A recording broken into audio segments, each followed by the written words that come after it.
पहली झलक स्थान राजस्थान। राजस्थान राजपूत महल का राजा विशाल और भव्य था। इसे देखने पर ही पता चला कि यह किसी रियासत के राजा का महल है। यह महल राजस्थान के हुकुम सा का था। दूर दूर तक मशहूर राजघराने की चर्चा। आज महल में हर तरफ हलचल पहल थी। अंग्रेजा नौकर इधर उधर दौड़ रहे थे। सभी की आस्था राजसी थी। महल बगीचों और गलियारों में फूलों और रोशनियों से सजावट की गई थी। आज राजपूत खानदान की वार्षिक पूजा होने वाली थी, एक ऐसा अवसर जिसमें किसी भी तरह की गलतफहमी नहीं थी। ये पूरे रियासत के भविष्य का प्रश्न था। पौराणिक कथाओं से ऊपर उतरकर मृणालिनी देवी आईं।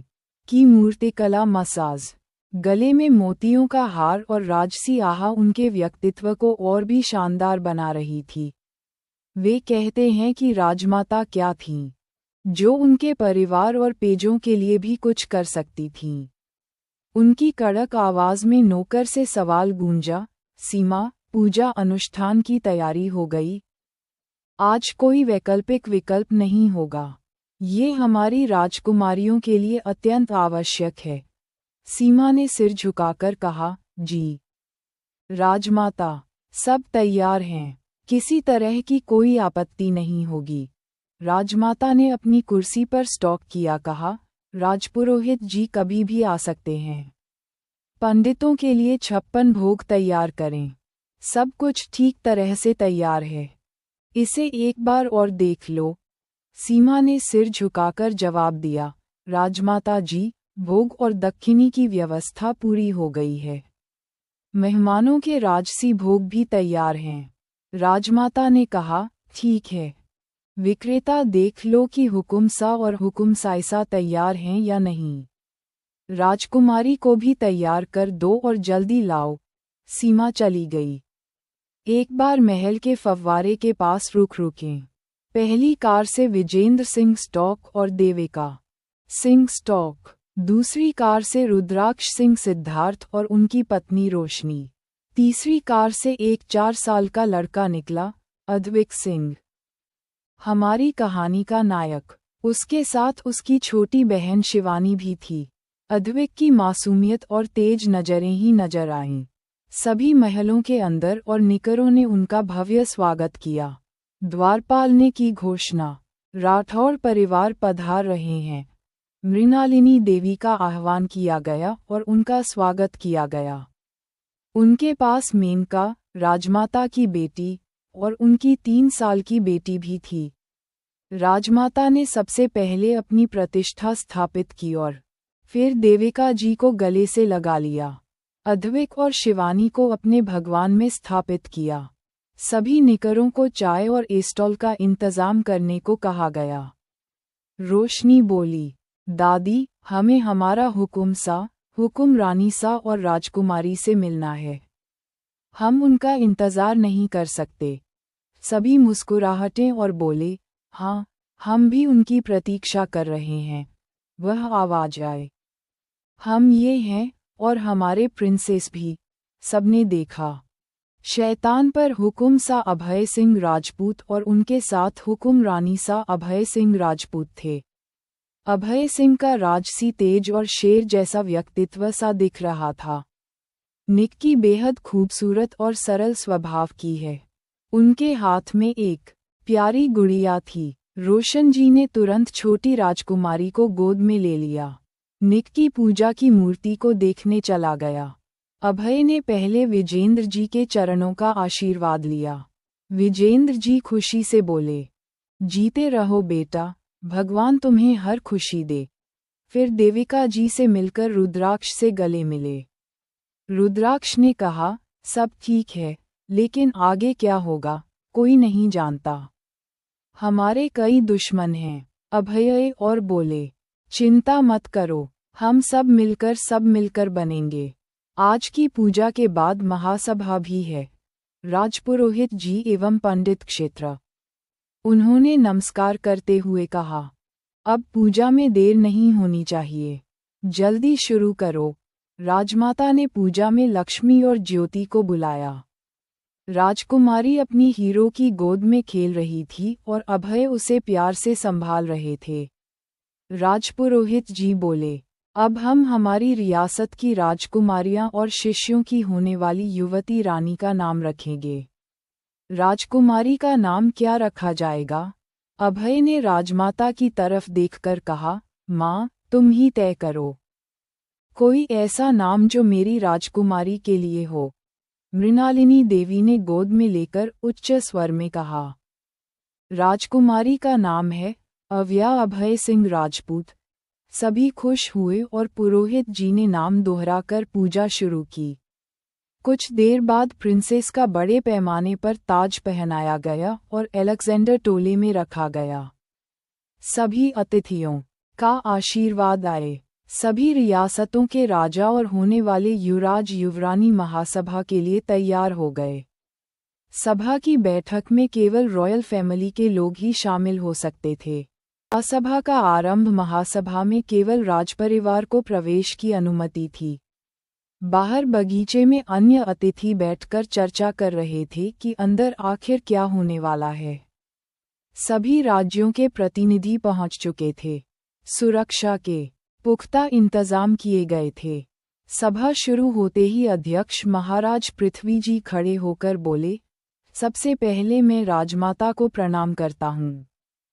फिर हुकुमसा और हुकुमरानी सा को। आप सब जानते ही हैं कि यह महासभा किस लिए बुलाई गई है। जैसलमेर की गद्दी के उत्तराधिकारी का चयन करने के लिए। पहले ये चिंता का विषय था, पर अब जब जैसलमेर को उसकी राजकुमारी मिल चुकी है, तो कोई और वारिस बनने का प्रश्न ही नहीं उठता। फिर भी मैं हुकुमसा से जानना चाहूँगा कि वह क्या सोचते हैं। इतना कहकर वे बैठ गए। हुकुमसा खड़े हुए और अपनी बुलंद आवाज में बोले, हम हमारी राजकुमारी आव्या को ही हमारा वारिस घोषित करते हैं। वही बड़े होकर हमारी रियासत को संभालेगी। यदि किसी को कोई आपत्ति है तो सामने आकर कहे। सभा में सन्नाटा छा गया। कोई बोलने की हिम्मत नहीं कर सका। अभय ने चारों ओर देखते हुए कहा, अगर किसी को कोई आपत्ति है तो अभी बता दे, वरना यह मुद्दा हमेशा के लिए समाप्त माना जाए। कोई कुछ नहीं बोला, परंतु मन ही मन सबको एहसास था कि अब दुश्मन इस खबर से सतर्क हो जाएंगे। कई ऐसे लोग होंगे जो राजकुमारी को नुकसान पहुंचाकर गद्दी पर अधिकार पाना चाहेंगे।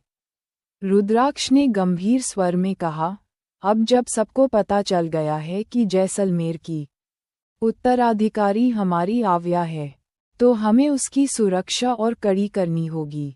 दुश्मन चुप नहीं बैठेंगे। सबने सहमति में सिर हिलाया।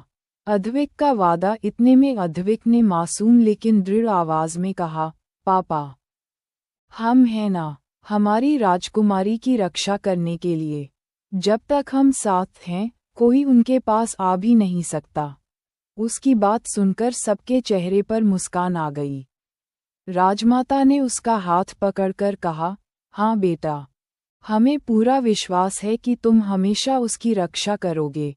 अभय भी बोला, हाँ दादी सा, हम जिंदगी भर उसकी रक्षा करेंगे। उसे कभी कुछ नहीं होने देंगे।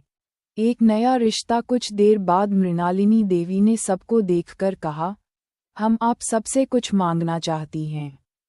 हम आपके पोते अद्विक का हाथ हमारी पोती आव्या के लिए मांग रहे हैं। ये सुनकर सब चौंक गए। सभा में क्षण भर के लिए सन्नाटा छा गया। विजेंद्र जी खड़े होकर बोले, मृणालिनी, ये तो हमारा सौभाग्य है। हम तो सोच भी नहीं सकते थे कि हमें इतना अनमोल रिश्ता मिलेगा। राजमाता ने प्रसन्न होकर सिर हिलाया। सबके चेहरों पर खुशी छा गई। रोशनी ने आव्या को गोद में लेकर कहा, देखा, मैंने कहा था ना, अगर बेटी होगी तो वही मेरी बहू बनेगी। मुझे तो सब्र ही नहीं हो रहा कि ये बड़ी होकर हमारी बहू बनकर महल में आए। रुद्राक्ष भी हंसते हुए बोले, हाँ भाभी, इतनी प्यारी बहू को कौन सब्र से देख सकता है। अब आगे देखना होगा, दुश्मन इस नई खबर को जानकर क्या कदम उठाएंगे। आव्या और अद्विक का रिश्ता आगे कौन सा मोड़ लेगा? कहानी अब और भी रोमांचक होने वाली है। आव्या का जन्मदिन जश्न। आव्या का 5वां जन्मदिन। आज आव्या का 5वां जन्मदिन था। महल में सुबह से ही तैयारियां चल रही थीं। पूरे राज्य में मिठाइयां और चीज़ों का दान किया जा रहा था। शाम तक राजपूत महल को फूलों और रोशनी से सजा दिया गया। हर तरफ रौनक थी। महल के एक कमरे में एक 5 साल की प्यारी सी लड़की के पीछे उसकी माँ भाग रही थी। आव्या, रुक जाओ, पहले खाना खा लो, वरना सजा मिलेगी। आव्या हंसते हुए बोली, पहले पकड़कर तो दिखाओ। इतने में सामने से एक आदमी ने आव्या को गोद में उठा लिया। हमारी राजकुमारी क्या कर रही है? आव्या खिलखिलाई, देखा ना पापा, मम्मा हमें सजा देने की बात कर रही थीं। अब देखना, कौन हमारी राजकुमारी को सजा देता है। अर्पिता मुस्कुराते हुए बोली, मैं तो बस अपनी प्रिंसेस को खाना खिला रही थी। फिर पार्टी के लिए भी तो तैयार होना है। फिर दोनों ने मिलकर आव्या को खाना खिलाया और अर्पिता उसे तैयार करने ले गईं। उधर मेहमान आने लगे थे। तभी राठौड़ परिवार भी अपने काफिले के साथ पहुंचा। उनका स्वागत बड़े आदर से किया गया क्योंकि वे उनके जमाई सा के परिवार वाले थे। रोशनी ने अभय से पूछा, हुकुम सा, हमारी राजकुमारी नजर नहीं आ रही, कहाँ है? अभय मुस्कुराए, उसे अर्पिता तैयार कर रही है। आप जानती हैं न, उसके कितने नखरे हैं। रुद्राक्ष बोले, और हूँ भी क्यों ना, वो हमारी बहू जो है। सब हंस पड़े। रोशनी बोली, चलो, मैं तो जा रही हूँ हमारी राजकुमारी से मिलने। अद्विक भी बोला, मॉम, मैं भी आपके साथ चलता हूँ। मुझे भी उन्हें बर्थडे विश करना है। दोनों आव्या के कमरे की ओर चल दिए। पोशाक ड्रेस का झगड़ा कमरे में अर्पिता परेशान थीं। बेटा, देखो कितनी सुंदर ड्रेस है, आज यही पहन लो, बाद में मैं तुम्हें और भी अच्छी ड्रेस दिला दूंगी। आव्या जिद में बोली, नहीं, मुझे इनमें से कोई भी ड्रेस पसंद नहीं है। मुझे वही ड्रेस चाहिए जो मुझे पसंद है। इतने में रोशनी और अद्विक कमरे में दाखिल हुए।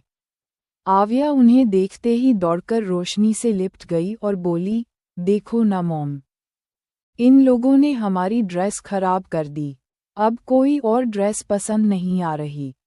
फिर उसने अद्विक की ओर देखा और गुस्से में बोली, आज मेरा बर्थडे है और तुमने सुबह से विश भी नहीं किया। अब मैं तुमसे बात नहीं करूंगी। उसकी प्यारी नाराजगी देखकर सब मुस्कुरा दिए। अद्विक ने इशारा किया और उसका पर्सनल बॉडीगार्ड शेरा एक बॉक्स लेकर आया। अद्विक ने वो बॉक्स आव्या के सामने रखा। सुबह से मैं तुम्हारा गिफ्ट तैयार कर रहा था, इसी वजह से तुमसे मिलने नहीं आ पाया। सॉरी, अब तो माफ कर दो। आव्या ने पहले आंखें मटकाईं, फिर बोली, ठीक है, इस बार माफ कर रही हूँ, पर अगली बार नहीं करूँगी। ठीक है बाबा, मत करना, लेकिन पहले अपना गिफ्ट तो खोलो। आव्या दौड़कर बॉक्स खोलने लगी। जैसे ही बॉक्स खुला, उसकी आंखें चमक उठीं। अंदर एक नीले और सफ़ेद रंग की खूबसूरत ड्रेस थी, जिस पर मोतियों का काम किया गया था। वो खुश होकर अद्विक से लिपट गई। थैंक यू सो मच, यही ड्रेस चाहिए थी मुझे। फिर अर्पिता और रोशनी ने मिलकर आव्या को तैयार किया। नीली ड्रेस, मिलते जुलते सैंडल और प्यारी सी हेयरस्टाइल में वो सचमुच किसी डिज्नी प्रिंसेस जैसी लग रही थी। अर्पिता ने नज़र उतारी, किसी की नज़र न लगे हमारी प्रिंसेस को। रोशनी बोली, सच कहूँ, मेरी तो नज़र ही नहीं हट रही अपनी लाडो पर से। ये सुनकर अद्विक आगे बढ़ा और आव्या को अपने पीछे कर लिया, जैसे कह रहा हो, मैं किसी की नज़र नहीं लगने दूंगा। इतने में नौकर आकर बोला, हुकुम सा बुला रहे हैं। सभी मेहमान आ चुके हैं। चारों हॉल की ओर चल दिए। अद्विक ने पूरे समय आव्या का हाथ पकड़े रखा। जब वो सीढ़ियों से नीचे उतरे तो सबकी निगाहें उन पर टिक गईं। सचमुच वो किसी परी कथा के राजकुमार और राजकुमारी की तरह लग रहे थे। लेकिन तभी भीड़ में एक अजनबी आदमी किसी को इशारा करता हुआ मुस्कुराया, क्रिस्टल बॉल जारी रहेगा, आज के लिए बस इतना। महल में हमला पार्टी का माहौल, पूरे महल में गुलाबी और सफ़ेद फूलों की भव्य सजावट की गई थी। दीवारों और गलियारों में गुलाब और लिली के हार लटक रहे थे। झूमर और फेयरी लाइट्स की चमक गुलाबी और सफ़ेद रंग में बदल रही थी। मेजों पर फूलों के गुलदस्ते, सोने और चांदी के सजावटी आइटम और चमकती मोमबत्तियां रखी गई थीं। गलियारों में गुलाब के पंखुड़ियों की चादर बिछी थी, जिस पर बच्चे और मेहमान चलते हुए बहुत खुश दिख रहे थे। आव्या की नीली और सफ़ेद ड्रेस, उसके गुलाबी सैंडल और प्यारी हेयरस्टाइल से महल और भी रॉयल लग रहा था। अभय ने सबके पास पहुंचकर गर्मजोशी से मेहमानों का स्वागत किया और सर्वेंट्स को केक लाने को कहा। एक बड़ा सा केक लाया गया। जैसे ही आव्या ने केक काटा, महल तालियों और हंसी से गूंज उठा। गायक मंडली ने अपने म्यूजिक इंस्ट्रूमेंट्स के साथ गीत शुरू किया। पूरे हॉल में हैप्पी बर्थडे का गीत बजा। स्वर happy birthday to you, happy birthday to you, happy birthday princess Aavya, happy birthday to you. स्वर सब तालियों और हंसी से महल गूंज उठा। आव्या मुस्कुराते हुए सभी को धन्यवाद दे रही थी। अभय और अर्पिता गर्व से अपनी बेटी को देख रहे थे। अर्पिता ने आव्या से कहा, पहले एक विश मांग लो। आव्या ने आंखें बंद कर मन ही मन प्रार्थना की और मोमबत्तियां बुझा दीं। उसके पास एक ओर अभय और अर्पिता थे और दूसरी ओर अद्विक खड़ा था। केक काटकर आव्या ने सबसे पहले अभय और अर्पिता को खिलाया, फिर अद्विक को। धीरे धीरे सबने उसे शुभकामनाएं दीं और उपहार दिए। अभय और अर्पिता ने उसे एक खास तोहफा दिया। गिफ्ट खोलते ही आव्या की आंखें चमक उठीं। उसमें एक बेहद खूबसूरत हेयर क्लिप थी, जिस पर नीला रूबी जड़ा था और चारों ओर छोटे छोटे हीरे चमक रहे थे। अर्पिता ने वह क्लिप उसके बालों में लगाते हुए कहा, इसे हमेशा संभाल कर रखना। ये हमारा आशीर्वाद है, जो हमेशा तुम्हारे पास रहेगा। आव्या ने हाँ में सिर हिलाया। तभी उसकी बहन आहाना दौड़ती हुई आई, दीदू, पार्टी बोरिंग लग रही है, आप पियानो बजाए ना। सबने सुना है कि आप कितना अच्छा पियानो बजाती हो। आव्या शरारती मुस्कान के साथ बोली, ठीक है, पर एक शर्त पर। पॉप्पी, अभय भी मेरे साथ बजाएंगे। अभय ने हंसते हुए कहा, बिल्कुल, तुम्हारी बात कौन टाल सकता है। दोनों काले रंग के बड़े पियानो के पास जाकर बैठे। हल्की स्पॉटलाइट उन पर पड़ी। उनकी उंगलियां पियानो पर थिरकने लगीं। बाप बेटी की जोड़ी ऐसी लग रही थी मानो स्वर्ग से कोई धुन उतर रही हो। उनकी परफॉर्मेंस को देखकर हॉल में तालियों की गड़गड़ाहट गूंज उठी। फिर ढोल और शहनाई की ताल पर कलाकार मंच पर आए। महिलाएं गुलाबी और सफ़ेद लहंगे पहनकर घूमर नृत्य कर रही थीं। बच्चों के लिए मिनी गार्डन मेले का आयोजन था, जिसमें झूले, घोड़े की सवारी और रंगीन सजावटी पंखे लगे थे। अद्विक और आव्या झूले पर बैठे।